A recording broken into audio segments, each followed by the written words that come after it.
Let me tell you something strange about silence in the digital age.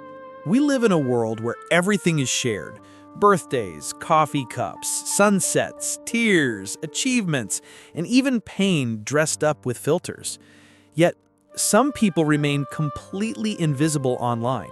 They scroll quietly, observe deeply, but rarely, if ever, post. You probably know someone like that. You might even be someone like that. So the question is, why? Why stay unseen when everyone else is shouting for attention?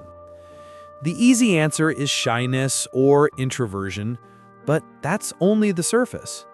Beneath that silence is an entire psychology about identity, self-protection, and quiet rebellion against a world obsessed with visibility. For many people, silence isn't emptiness, it's control, a choice about what the world doesn't get to know. Social media rewards noise, performance, and constant display. But the ones who stay in the background often see everything most clearly. They watch without interrupting, think before reacting, and understand before judging. Psychologists have found that people who rarely post often score higher in traits like introspection, emotional independence, and self-restraint. They're less swayed by social comparison or the hunger for external validation. They aren't trying to prove who they are, they're trying to understand it. And that's rare in a culture built on performance. Because, let's be honest, most of what we post isn't just communication, it's identity crafting. Every caption, photo, or story quietly asks, "This is who I am, do you approve?" But when you stop posting, something shifts. You detach your worth from digital applause. You stop thinking in captions and start experiencing moments again. For yourself, not for a lens. That is the psychology of many silent users. They aren't rejecting technology. They're rejecting the pressure to reduce their life into highlights.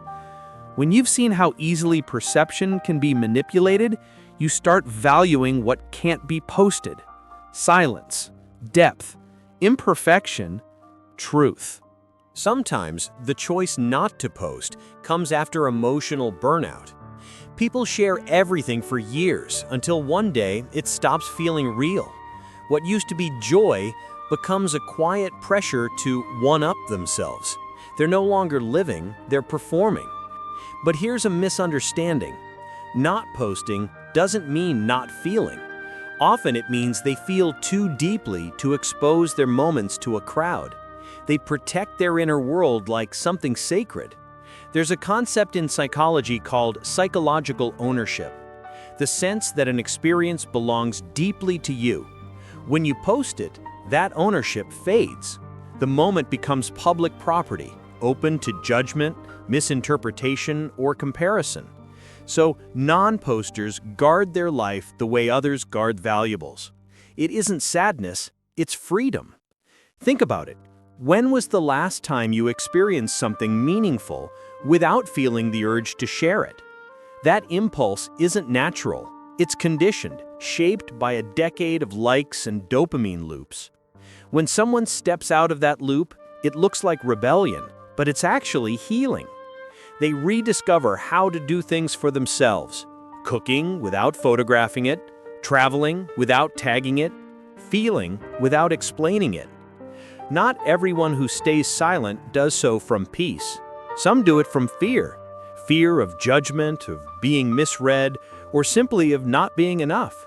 Social media amplifies a subtle anxiety called self-presentational pressure, the feeling of being watched even when you're not. For some, that's exhausting. They retreat not because they don't want to connect, but because the emotional cost of visibility feels too high. And ironically, the quietest people online often have the loudest thoughts. They're not absent, they're overflowing. They just choose stillness over spectacle. There's also a philosophical beauty to this silence. In a universe yelling, "Look at me," choosing invisibility becomes a form of self-definition. It's saying, I exist beyond your perception. They know that the most profound moments in life, growth, grief, transformation, often happen quietly, unposted. Being unseen is not being insignificant. It's where identity is formed, not performed. Here lies the paradox.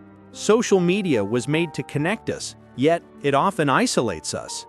When you stop posting, you stop chasing digital closeness and start building real closeness. You notice who checks in without needing updates. You see who remembers you without reminders. That kind of connection, raw, unbroadcasted, hits deeper. Silent people cultivate relationships that don't need proof. They live in unshared moments. They let life unfold without turning it into content. A big part of this is identity security, knowing who you are even when nobody's watching. When you're comfortable in your own company, you don't need an audience to validate your worth. That's not arrogance, it's peace. And ironically, the people who don't post often have the richest stories, but they save them for real conversations, not screens. They measure connection in shared silence, in laughter without witnesses, in presence. They carry entire worlds inside them. Stepping away from social media also affects how you see the world. Colors feel richer. Time moves slower. Conversations become fuller. When you're no longer performing life, you start living it. You're fully inside the moment instead of observing it from outside. This goes deeper than preference. It's neurological. Every like, comment, or heart triggers dopamine. Over time, we crave validation, reshaping our lives into shareable fragments. Those who resist that cycle aren't indifferent, they're disciplined. They have a strong internal locus of control, meaning their worth comes from within, not from external approval. Studies show that people who take long breaks from social media often experience increased emotional stability and life satisfaction. When your identity isn't constantly mirrored back at you, it becomes real, grounded, whole. That's the rebellion, staying whole in a world that rewards fragments. But silence isn't always serenity. Sometimes it's exhaustion. Some people retreat from social media not because they're indifferent, but because they're tired. Tired of comparing, tired of pretending, tired of feeling behind while everyone else performs progress. They stop posting not out of bitterness, but out of self-preservation. They realize they don't owe the world a performance or an explanation. Our generation has confused visibility with value. But the moments that shape you most rarely appear on the feed. They live in memory, not media. Authenticity requires congruence, alignment between your inner self and your outward expression. But filters distort that alignment. So some people choose silence to preserve truth. They live quietly but feel deeply. They notice the pauses, the shifts, the details others overlook. Presence becomes their superpower. Silent people are often misunderstood, labeled detached or mysterious. But their silence isn't emptiness, it's depth. It's the calm that comes from no longer needing to be understood by everyone, only by a few. Because once you share something publicly, it stops being purely yours. Some moments are too sacred for that. So next time you notice someone who never posts, don't assume they're hiding. Maybe they're just living.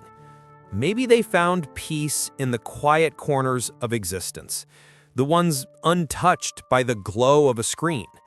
Maybe they remember what the rest of us forgot. Being unseen doesn't mean being alone.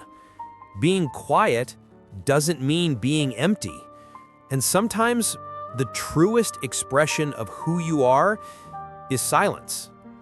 Because in the end, we're not meant to be performances. We're meant to be people.